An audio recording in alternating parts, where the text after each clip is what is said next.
294টি কেন্দ্রে তিনিই প্রার্থী। 21-এর ভোটে এই কথা বলেছিলেন তৃণমূল নেত্রী। 26-এর ভোটেও একই কথা বলেছেন মমতা বন্দ্যোপাধ্যায়। নেত্রীর সেই বার্তাকে হাতিয়ার করে কর্মী সভায় তা অক্ষরে অক্ষরে বুঝিয়ে দিলেন পূর্বস্থলী উত্তরের তৃণমূল প্রার্থী। মুহূর্তের মধ্যে সেই বক্তব্য ভাইরাল সমাজ মাধ্যমে। কেউ প্রার্থী নয়, আমি 294টা কেন্দ্রের প্রার্থী, ভবানীপুর সহ। যদি আমার নেতৃত্বে সরকার আপনারা চান, সব স্কিম বজায় রাখতে চান, তাহলে মনে রাখবেন চিহ্ন আপনার একটাই, জোড়া ফুল, তৃণমূল। কোনো কেন্দ্রে কেউ তৃণমূলের প্রার্থী নয়, 294 কেন্দ্রে তিনিই প্রার্থী। প্রায় প্রতিটি জনসভাতেই এই বার্তা দিচ্ছেন খোদ মমতা বন্দ্যোপাধ্যায়। আর সেই বার্তাকে সামনে রেখেই উত্তর পূর্বস্থলীর তৃণমূল প্রার্থীর একটি ভিডিও ভাইরাল, যেখানে তিনি বলছেন তৃণমূলে পোস্ট একটাই, বাকি সব ল্যাম্প পোস্ট। আমরা যারা মানে দিদি আমাদের যাদেরকে পাঠান তাদের কোনো ক্ষমতা কোনো যোগ্যতা কিছু নেই, সব কটা ল্যাম্প পোস্ট।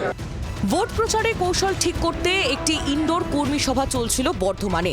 উত্তর পূর্বস্থলীর তৃণমূল প্রার্থী বক্তব্য রাখার সময় বার্তা দিলেন কোনো দ্বন্দ্বের জায়গা নেই, কারণ মমতা বন্দ্যোপাধ্যায়ের মনোনীত প্রার্থী মানে মমতা বন্দ্যোপাধ্যায়ই প্রার্থী। একটাই পোস্ট যাবে পশ্চিমবঙ্গে, সব কটা ল্যাম্প পোস্ট। একটা ধাক্কা দিলে সবার পোস্ট একেবারে ঝুরঝুর করে ভেঙে পড়ে যাবে। আমাদের কোনো ক্ষমতা নেই। ভিডিও সমাজ মাধ্যমে ভাইরাল হতেই কটাক্ষের সুযোগ ছাড়েনি বিজেপি। ভারতীয় জনতা পার্টি আজকে মমতা ব্যানার্জিকে ল্যাম্প পোস্ট বানিয়ে দিয়ে ওনার কাছে ভবানীপুরের নেত্রী ভবানীপুরে মেয়ে বানিয়ে পাঠিয়েছে।